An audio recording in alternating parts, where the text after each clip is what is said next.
హనుమాన్ అశోకవన్నాన్ని ధ్వంసం చేసి రాక్షస సైన్యాన్ని చంపాడు. రావణుడు తన కుమారుడు ఇంద్రజిత్తును పంపాడు. ఓ వానరా, సామాన్య కోతి అనుకుంటే అక్షకుమారుణ్ణి అంతం చేస్తావా?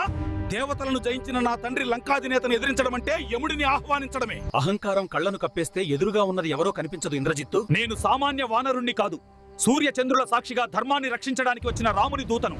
మీ లంక వినాశనం మొదలైందని చెప్పడానికి వచ్చిన హెచ్చరికను. దూతవా? దూతలు తోటలు ధ్వంసం చేయరు, సైన్యాన్ని చంపరు. నీవు గూఢచారివి. నా బాణాల దాటికి నీ ప్రాణాలు గాలిలో కలిసిపోకముందే ఆ రాముడు ఎక్కడున్నాడో చెప్పు. రాముడు ఎక్కడ లేడు? నీ తండ్రి చేసిన పాపపు ఆలోచనల్లో లేడు, కాని ధర్మమున్న ప్రతి అణువులోనూ ఆయనే ఉన్నాడు. నీ బాణాలు నా రోమాన్ని కూడా తాకలేవు. కాని నీ తండ్రికి బుద్ధి చెప్పాలనే ఉద్దేశంతోనే నేను వేచి ఉన్నాను. చాలు నీ ప్రగల్భాలు. నా సామాన్య బాణాలు నిన్ను ఆపలేకపోవచ్చు, కానీ ఈ బ్రహ్మాస్త్రాన్ని నీవు తట్టుకోగలవా?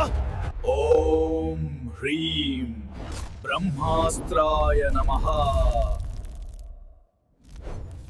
ఇది బ్రహ్మదేవుని అస్త్రం. దీనిని ఎదిరించడం ఆ విధాతను అవమానించడమే. రావణుడి సభకు వెళ్ళడానికి ఇది నాకు మంచి అవకాశం. చూశావా వానరా, నా అస్త్రం ముందు నీ రామనామ స్మరణ పనిచేయలేదు. నిన్ను బంధించి మా తండ్రి పాదాల చెంత పడేస్తాను. నిన్ను చూసి ఆ సీతమ్మ కూడా భయపడాలి. పొరబడుతున్నావు ఇంద్రజిత్తు. ఈ బంధనం నీ శక్తి వల్ల కలిగింది కాదు, నా ఇష్టపూర్వక లొంగుబాటు వల్ల వచ్చింది. నేను బందీగా వస్తోంది నీ భయం వల్ల కాదు. మీ లంక దహనానికి పునాది వేయడానికి. రాముని బాణం తగిలిన రోజున ఈ బ్రహ్మాస్త్రం కూడా నిన్ను కాపాడలేదని గుర్తుంచుకో. సైనికులారా, ఈ వానరాన్ని గొలుసులతో బంధించి సభకు తీసుకెళ్ళండి. ఇతని తోకకు నిప్పు పెట్టి లంక అంతా తిప్పండి. అలాగే కానివ్వు. నా తోకకు పెట్టే నిప్పు నీ తండ్రి అహంకారాన్ని, మీ లంకా సామ్రాజ్యాన్ని కాల్చి బూడిద చేస్తుంది. పద, సభలో కలుద్దాం.